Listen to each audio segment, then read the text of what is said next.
सांसद, विधायक, मंत्रीगण अपने कामकाज का लेखा जोखा लेकर आप जनता जनार्दन के बीच में आए। भाइयों बहनों, हमेशा लोग चुनाव आने के जब चुनाव आता तो चुनाव के लिए अलग अलग प्रकार की परिस्थितियों का उल्लेख करते हैं। जो जनता से जुड़े विषय हैं, उन जनता से जुड़े विषयों का ध्यान हटाने के लिए एक अलग प्रकार का नैरेटिव सेट करने का काम करते हैं।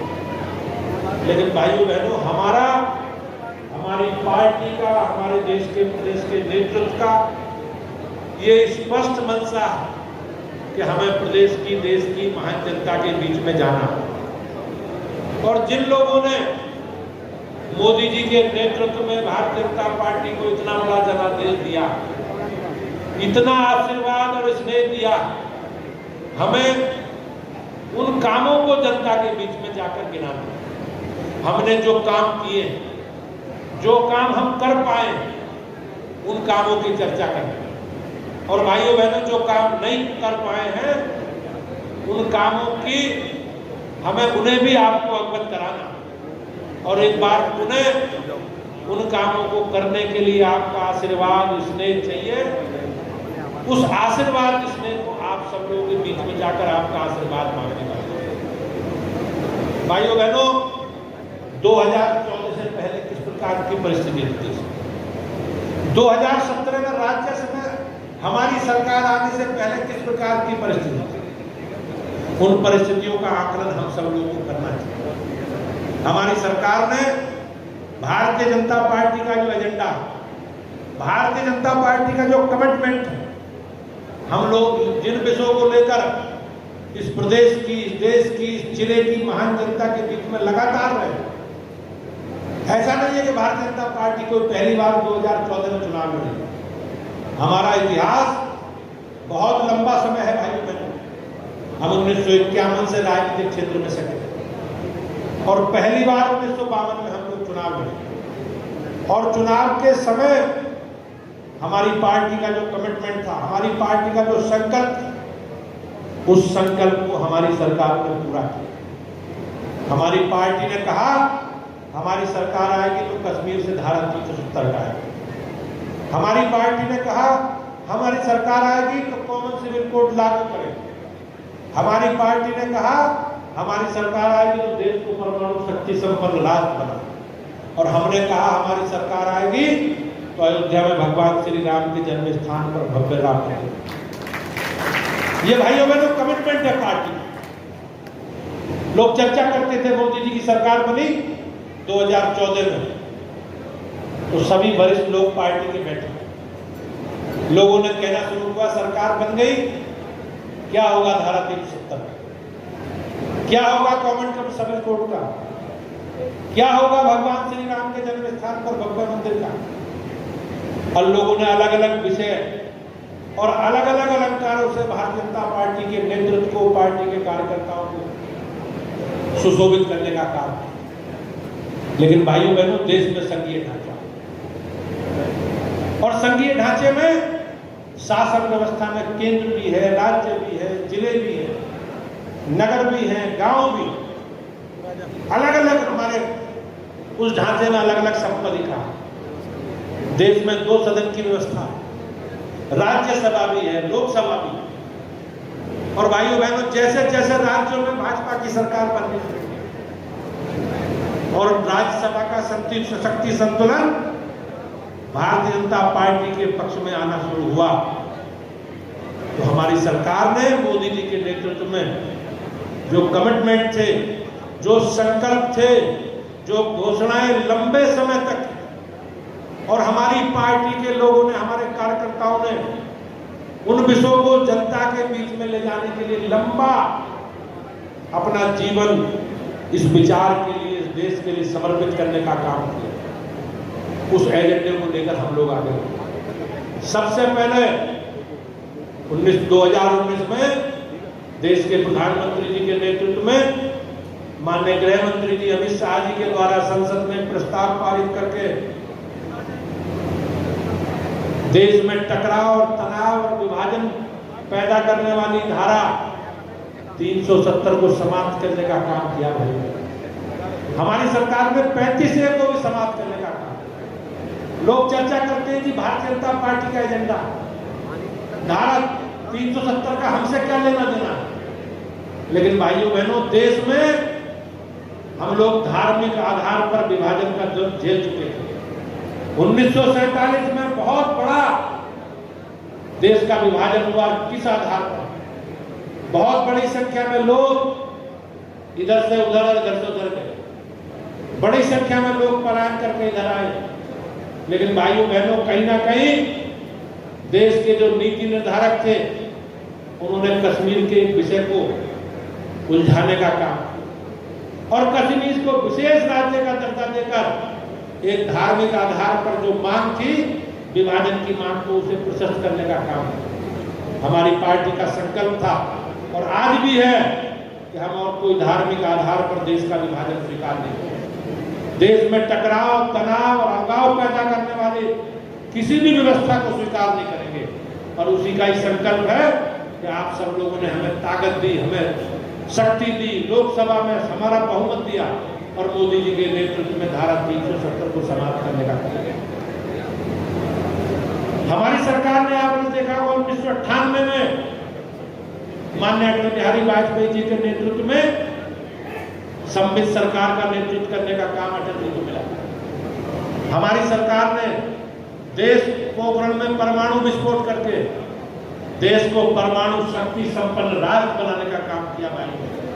और आज उसी का ही परिणाम है कि दुनिया की कोई ताकत, दुनिया का कोई भी देश, हमारे विरोधी विचार से जुड़े लोग आज भारत की तरफ आंख उठाकर देखने का साहस नहीं कर पाते।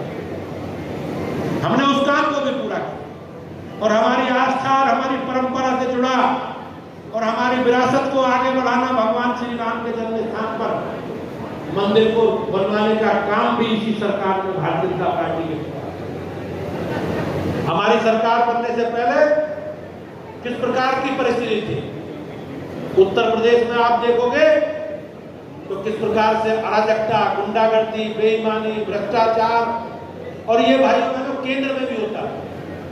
केंद्र में कांग्रेस की समय सरकार में 2010 से तो 2004 से 14 तक जो मनमोहन जी के सरकार चली, उस सरकार में रोज नए भ्रष्टाचार के घोटाले होते थे, स्कैम होते थे और आधे लोग उस समय ऐसा लगता था कि माननीय उच्चतम न्यायालय के आदेश पर जो जांच होती थी, बड़ी संख्या में कांग्रेस के लोग, सरकार के मंत्री जेल जाते और हम लोग चर्चा करते थे कि एक ऐसा दिन ना आ जाए केंद्र की सरकार की, मनमोहन सिंह की सरकार की जो कैबिनेट की बैठक है वो कहीं जेल में ना करनी पड़े। लेकिन आप सब लोगों ने भारतीय जनता पार्टी को चुना, मोदी जी के नेतृत्व में, योगी जी के नेतृत्व में। भाइयों बहनों, हम सब लोगों ने मिलकर जो हमारी सरकार का कमिटमेंट है, हमारी पार्टी का कमिटमेंट, बिजली, पानी, सड़क, शिक्षा, स्वास्थ्य, सुरक्षा, इन सारे विषयों पर काम किया। आप जानते होंगे भाइयों बहनों, बहुत संवेदनशील क्षेत्र है। मैं माननीय नितिन जी भाई से कहना चाहता हूँ, बहुत संवेदनशील क्षेत्र है, बहुत उपजाऊ क्षेत्र है और यहाँ किसानों से जुड़े विषय में लोग बिजली को लेकर धरने करते थे, प्रदर्शन करते थे। लेकिन हमारी सरकार आने के बाद माननीय योगी जी ने बिजली के वितरण में जो लोग वीआईपी कल्चर लागू था, जो भेदभाव करते थे, उस वीआईपी कल्चर को समाप्त करके बगैर किसी भेदभाव के एक समान व्यवस्था के तहत बिजली के वितरण की व्यवस्था लागू। आज उत्तर प्रदेश में चाहे समाजवादी पार्टी का क्षेत्र, चाहे बहुजन समाज पार्टी का कोई क्षेत्र, हमने कोई भेदभाव बिजली के वितरण में नहीं किया। बिजली के वितरण में चाहे शहर हो, जो शासन का आदेश, जो सरकार की व्यवस्था है, उसके आधार पर भाइयों बहनों हमने काम किया। देश के प्रधानमंत्री जी का जो संकल्प है, सबका साथ, सबका विकास और सबका विश्वास, किसी भी सरकार की योजना में, किसी भी लाभार्थी परियोजना में, किसी डेवलपमेंट के काम में, किसी के विकास के क्षेत्र में हमें आगे बढ़ना, हमारी सरकार ने भाइयों बहनों कोई भेदभाव नहीं, हम सबको साथ लेकर चले।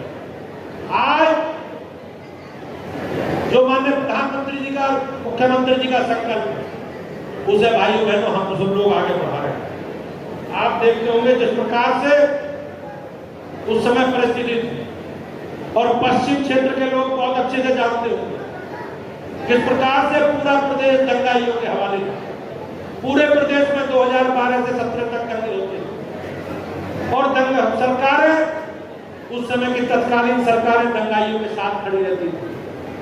लेकिन भाइयों बहनों, योगी जी की सरकार बनने के बाद आज हमारे लिए गर्व करने वाला विषय ये है कि उत्तर प्रदेश में कोई भी दंगा 2017 के बाद आज हम 23 में एक भी दंगा नहीं। और दंगाइयों के साथ, अराजक लोगों के साथ किस प्रकार से शासन को, सत्ता को पेश आना चाहिए, उसका संकल्प अनेक अवसरों पर माननीय योगी जी ने दिया। और आज मैं कहना चाहता हूं कि हमारा देश, हमारा राज्य अब ना वामपंथ के आधार पर चलेगा, ना समाजवाद के आधार पर चलेगा। भाइयों बहनों, देश राम राज के आधार पर चलेगा। ये संकल्प मोदी जी का, योगी जी का। आप देखते थे किस प्रकार की परिस्थिति होती थी। हमारे तीज त्योहार, हमारी विरासत को लोग प्रतिबंधित करने का काम करते थे। हमारे जुलूसों पर किस प्रकार से लोग पथराव करते थे, किस प्रकार से उसे प्रतिबंधित करते थे, कांवड़ यात्रा को किस तरह का व्यवहार करते। लेकिन आज उत्तर प्रदेश की सरकार ने माननीय योगी जी के नेतृत्व में आज हमारी विरासत को संरक्षित करने का काम किया, हमारी परंपरा को आगे बढ़ाने का काम किया। और आज कांवड़ यात्रा पर भाइयों बहनों पथराव नहीं। आज सरकार और सरकार से जुड़े लोग कांवड़ यात्रियों का सम्मान करते हैं, उनके ऊपर हेलीकॉप्टर से पुष्पार्चन करते हैं, उनके लिए बेहतर सुविधा सरकार उपलब्ध करा रही है, और हम लोग उस विरासत को आगे बढ़ाने का काम करते हैं। आप सब लोग जानते होंगे, सभी मेरे वरिष्ठ लोगों ने राज्य सरकार की, केंद्र सरकार की उपलब्धियों की भाई बहनों चर्चा की। हमारी सरकार ने सारे क्षेत्रों में, मैंने जैसे कहा, बिजली, पानी, सड़क, शिक्षा, स्वास्थ्य, सब में अच्छा काम। आज बेहतर सड़कें, आगमन के बेहतर साधन। और आप देखो, हमारे आपके लिए गर्व की बात है कि उत्तर प्रदेश सहित देश में एक पहली वंदे भारत ट्रेन चली है नई दिल्ली से बनारस, और दूसरी ट्रेन चली है नई दिल्ली से देहरादून, जिसमें सहारनपुर, मुजफ्फरनगर सम्मिलित है। भाई, हमारे लिए गर्व की बात। कहीं ना रोड कनेक्टिविटी, चाहे सड़कें, उन पर सब पर सरकार ने बहुत अच्छा काम किया। आप सब लोग देखते होंगे 2014 से पहले अर्थव्यवस्था में भारत का नंबर 11 था। मोदी जी के आने के बाद आज अर्थव्यवस्था 5वें स्थान पर, और सरकार का संकल्प है कि 2030 तक हमारी अर्थव्यवस्था दुनिया में तीसरे नंबर पर होगी। भाइयों बहनों, ये हमारे लिए गर्व करने वाली बात है। आज जिस प्रकार का संकल्प सरकार का, उसमें आप सब लोगों ने देखा, हमारी सरकार बनने से पहले किस प्रकार की चिकित्सा सुविधाएं। उत्तर प्रदेश सरकार बनने से पहले इस क्षेत्र में केवल 2 मेडिकल कॉलेज, चौधरी चरण सिंह चिकित्सा महाविद्यालय मेरठ, और भाइयों बहनों सहारनपुर में भी हमारी सरकार बनने से पहले मेडिकल कॉलेज। माननीय योगी जी के नेतृत्व में आज सभी पूरे राज्य में, सभी जिलों में एक मेडिकल कॉलेज को इस संकल्प के साथ सरकार आगे बढ़ रही है, और हम लोग उस तरफ आगे बढ़ रहे हैं। आपने देखा होगा, कोरोना जैसी वैश्विक महामारी को नियंत्रित करने का काम माननीय देश के प्रधानमंत्री जी के मार्गदर्शन में और उत्तर प्रदेश सरकार के मुखिया हमारे योगी जी के नेतृत्व में किस प्रकार से कम संसाधन होने के बावजूद भी हमारी सरकार ने कोरोना जैसी वैश्विक महामारी को नियंत्रित करने का काम। और गर्व करने वाली बात यह है कि देश में पोलियो की बीमारी आई आज से 50-60 साल पहले। भाई बहनों, पोलियो की वैक्सीन तब आई जब दुनिया से पोलियो समाप्त हो गया, और लोगों ने दया स्वरूप हिंदुस्तान को वैक्सीन, पोलियो की वैक्सीन देने का काम किया, टीके देने का काम। लेकिन मोदी जी के संकल्प के कारण कोरोना की वैक्सीन दुनिया के विकसित देशों के साथ है, और हमने बगैर किसी भेदभाव के हमारी सरकार ने योगी जी के मोदी जी के नेतृत्व में 220 करोड़ लोगों को निःशुल्क टीकाकरण करके बगैर किसी भेदभाव के देश के प्रधानमंत्री जी का जो संकल्प है, जहां है तो जहां है उसे चरितार्थ करने का काम हमारी सरकार ने किया और वैक्सीन हमने दुनिया में देशों को निर्यात करने का काम भी किया। हमारी सरकार घर घर जल जो सरकार। अगर आप ये खबर फेसबुक पर देख रहे हैं तो वीडियो को लाइक करके पेज को फॉलो करें। इसके अलावा अगर आप इस खबर से यूट्यूब के जरिए जुड़े हैं तो चैनल को सब्सक्राइब करके बेल आइकन दबाना बिल्कुल ना भूलें। नमस्कार।